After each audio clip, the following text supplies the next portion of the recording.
ఇర్మియా గ్రంథము 33వ అధ్యాయము 3వ వచనాన్ని అందరం కలిసి చదువుతుంది. ఇర్మియా గ్రంథము 33వ అధ్యాయము 3వ వచనాన్ని అందరం కలిసి చదువుతుంది. నాకు మొరపెట్టును, నేను నీకు ఉత్తరం ఇచ్చేదను. నేను గ్రహింపలేని గొప్ప సంగతులను, గూఢమైన సంగతులను నీకు తెలియజేస్తాను. చాలాసార్లు ప్రార్థనా కొడుకులే వచనాన్ని మనం చదువుతూ ఉంటాం. చాలా పరిచయమైన వాక్యం. అయితే ఇక్కడ ఏం తెలియజేస్తా ఉన్నాడు అంటే, నాకు మొరపెట్టును, నేను నీకు ఉత్తరము ఇచ్చేదను. అంటే దేవుని సన్నిధిలోకి వచ్చి మనం ప్రార్థన చేస్తే ఆయన ఏం చేస్తాడంట, జవాబు ఇస్తాను అని దేవుడు ఏం చేస్తా ఉన్నాడు అంటే ఇక్కడ వాగ్దానము చేస్తా ఉన్నాడు. అయితే మనం ఏ రీతిగా మొరపెట్టాలా, అందుకే మనం ఎలా మొరపెట్టాలంటే లేదు కదా, ఆయన చిత్తానుసారంగా మనం ఏం చేసుకురావాలంటే ఆయన సన్నిధిలో ప్రార్థన చేయాలి. ఆయనకి ఇష్టమైన రీతిలో మనం ప్రార్థన చేస్తే అప్పుడు ఏం చేస్తాడంటే దేవుడు మన ప్రార్థనని ఆలోచిస్తాడు. అప్పుడు మాత్రమే ఈ వాగ్దానం మన జీవితంలో నెరవేరుస్తాడు. ఎప్పుడైతే మనం ఆయన ఇష్టంగా ప్రార్థన చేస్తామో అప్పుడు మన జీవితాల్లో గొప్ప కార్యాలు లేకుంటే గ్రహింపలేని గొప్ప సంగతులను మన జీవితాల్లో ఏం చేస్తాడంట, కనుపరిచే దేవుడుగా ఉన్నాడు. అయితే మనం ఎలా ప్రార్థన చేయాలి అంటే మొదటిగా మొదటి ప్రార్థన గ్రంథము 18వ అధ్యాయము 13వ వచనం. మొదటి ప్రార్థన గ్రంథము 18వ అధ్యాయము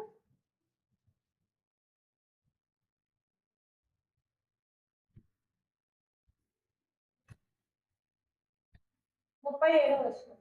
యెహోవా నా ప్రార్థన ఆలకించును, యెహోవానైన నీవే దేవుడవై ఉన్నావని, నీవు వారి హృదయం నీ తట్టు తిరుగ చేయమని నీ జన్లు తెలియజేయనప్పుడు నా ప్రార్థన అంగీకరించును కదా. ఇక్కడ ఏమంటా ఉన్నాడు అంటే హృదయాన్ని ఏం చేయమంటా ఉన్నాడు, ఆయన తట్టు కదా. మన హృదయంకి ఏం చేయాలంటే మొదటిగా ఆయన తట్టు. ఇక్కడ భక్తుడు అదే ప్రార్థన చేస్తా ఉన్నాడు, ప్రభా నా హృదయాన్ని నీ తట్టు తిప్పేటట్టు నాకు ఏం చేయి, సహాయము.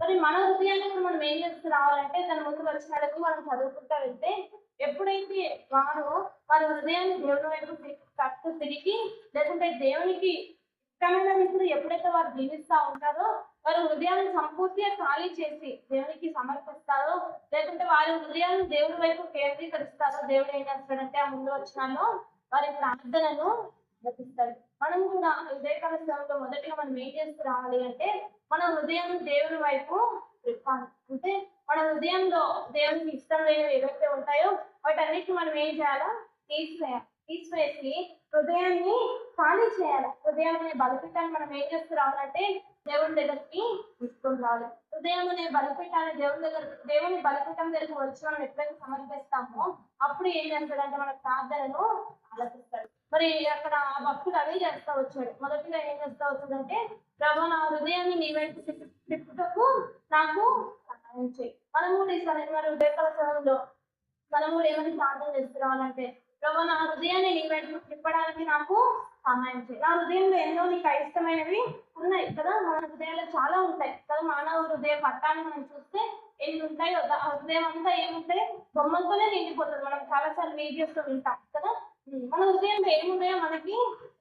అయితే ఈ సమయంలో మనం ఏం చేస్తూ రావాలంటే మన హృదయంలో ఏవైతే ఆయనకి ఇష్టం లేదో మనకి తెలుసు కదా.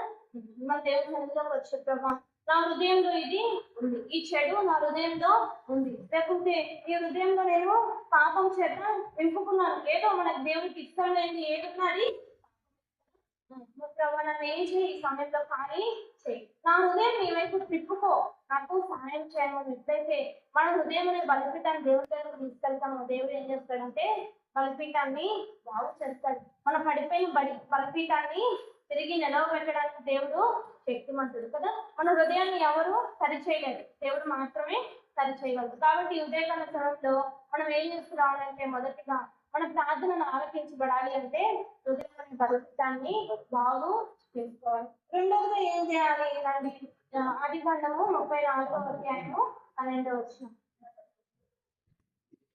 ఆదికాండము 34వ అధ్యాయము 12వ వచనం.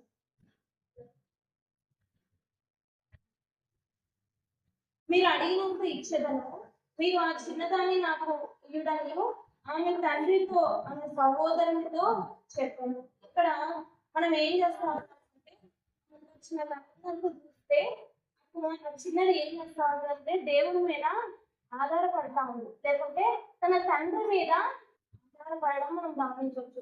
అయితే రెండోదిగా మనం ఏం చేసుకురావాలంటే ఈ చిన్నది ఎట్లయితే తండ్రి మీద ఆధారపడతా వచ్చిందో, లేకుంటే మరి అక్కడున్న పెద్దవారి మీద ఎలా అయితే ఆధారపడతా వచ్చిందో యాకోబు కుమార్తె, లేకుంటే ముందు వచ్చిన వాళ్ళకి మనం చూస్తాం అక్కడ చిన్నదే కాదు, చిన్నది అని దేవుడు మెన్షన్ చేస్తా వచ్చింది.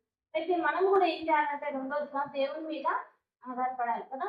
చాలా సార్లు మనం మన పరిస్థితులను బట్టి మనం ఏం చేస్తామంటే దేవుని మీద ఆధారపడము, మన మనుషులను బట్టి మనుషుల మీద ఆధారపడతా ఉంటాం కదా. ఎవరైనా హెల్ప్ చేస్తే బాగుందని మనం ఏం చేస్తూ ఉంటాం, చాలా సార్లు మనుషుల మీద చూస్తూ ఉంటాం. అందుకే అంటాడు కదా, మరి మనుషులు ఆశ్రయించడం కంటే యెహోవాను ఆశ్రయించట లేదు.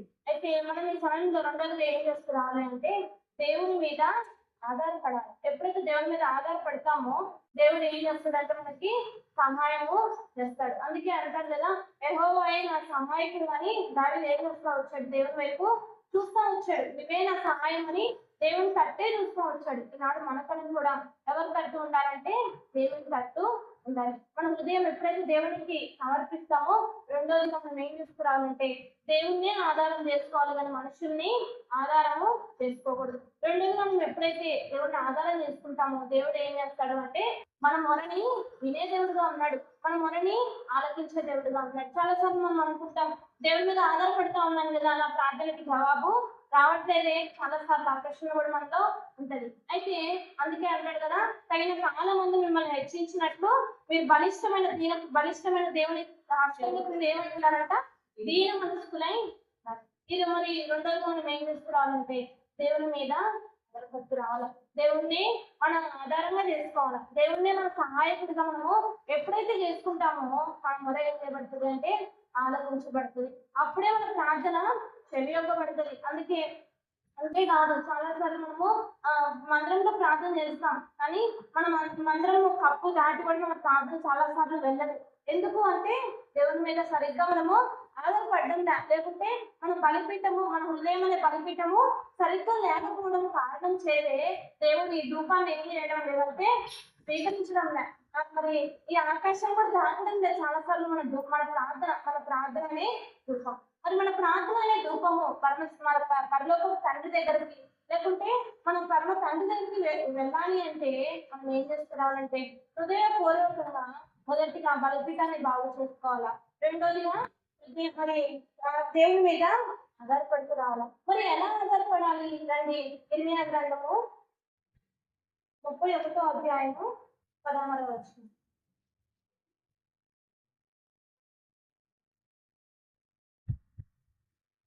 గ్రంథము 31వ అధ్యాయము 16వ వచనం.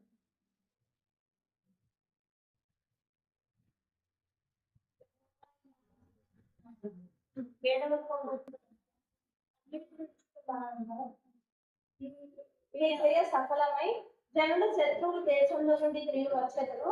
ఇది యెహోవా. ఏం చేయాలంట, కన్నీళ్లు విడుచుట మానము అంటే ఏడ్చే వారిని మానమంటున్నాడు దేవుడు. అంటే మనం ఏం చేయాలి, ఇప్పుడు ఏడవాలి కదా. మనం ఎప్పుడైతే దేవుని సన్నిధిలో ప్రార్థన కన్నీటితో చేస్తామో దేవుడు మన ప్రార్థన ఆలకించినప్పుడు మనకి ఏం జవాబు వస్తుందంటే కన్నీళ్లు విడుచుట మానము అని దేవుడు మనకి ఏం చేస్తాడు, జవాబు ఇస్తాడు. మరి దినము మనం కన్నీటితో ప్రార్థన చేస్తా ఉన్నాము, మనల్ని మనము ప్రశ్నించుకోవాలి. ఎప్పుడైతే మనం కన్నీటితో ప్రార్థన చేస్తామో దేవుడు మనకి ఏం చేస్తాడంటే జవాబిస్తాడు. ఏమని అంటే కన్నీళ్ళు విడుచుతా. మరి ఈనాడు మనం ఆ జవాబును పొందాము దేవుని దగ్గర నుంచి. మనల్ని మనమే ఏం చేసుకుంటున్నామంటే పరీక్షించుకోవాలి. ప్రభా మరి నేను నీ సన్నిధిలో కన్నీరు విడవడం లేకుంటే నీ సన్నిధిలో ఆధారం పడడం లేదు అని మనం ఎప్పుడైతే ఒప్పుకుంటామో దేవుడు ఏం చేస్తాడంటే మన ప్రార్థన కూడా చెవి ఒప్పుతాడు. ఇక్కడ మరి దేవుడు వాళ్ళ ప్రార్థన చెవి ఒప్పాడు. అందుకే అంటా ఉన్నాడు ఏమని అంటే కన్నీళ్ళు విడుచుట మాను, ఇంకా ఏడ్చింది చాలు, ఈ ప్రార్థన ఏం చేశాను, ఆలకించాను, విన్నాను, వేసే మౌనంగా ఉంది. మరి కాదు దేవుడు మనకి ఆ సమాధానం ఇవ్వడానికి సిద్ధంగా ఉన్నాడా? అలా సిద్ధంగా ఉండాలంటే మనం ఏం చేసుకురావాలి, ఏడవాలి. దేవుడి సన్నిధిలో కన్నీరు విడవాలి. ఎవరి కోసం కన్నీరు విడవాలి అంటే లేకపోతే మన అక్కర్ల కొరకు, లేకపోతే మన కుటుంబాల కొరకు, లేకపోతే మన సంఘం కొరకు మనం ఏం చేసుకురావాలంటే కన్నీరు విడిచి దేవుడి సన్నిధిలో ప్రార్థించబడిగా ఉండాలి. ఎప్పుడైతే మనం అట్లా ప్రార్థన చేస్తామో దేవుడు మన కన్నీటిని ఏం చేస్తాడంట, మానవుని దేవుడు ఏం చేస్తాడు, జవాబు. కాబట్టి మూడోదిగా మనం ఏం చేసుకురావాలంటే దినము కన్నీటితో కూడిన ప్రార్థన మనము మన జీవితంలో కలిగి ఉండాలి. ఎప్పుడైతే కన్నీటితో ప్రార్థన చేస్తామో మనలో ఆఖరిగా ఒకటి ఉండాలి. ఏముండాలి కన్నీటితో ప్రార్థన చేశాక విశ్వాసం ఉండాలి. ప్రార్థన చేశాక ఏముండాలి అంటే మనలో విశ్వాసం ఉండాలి. దేవుడు ఇది చేస్తాడు అని మనం ఎప్పుడైతే గుడ్డిగా నమ్ముతామో దేవుడు ఏం చేస్తాడు, అప్పుడు ఆ కార్యాన్ని సఫలపరుస్తాడు. రండి యోహాను సువార్త 3వ అధ్యాయము 16వ వచనం. చివరిగా యోహాను సువార్త 3వ అధ్యాయము 16వ వచనం.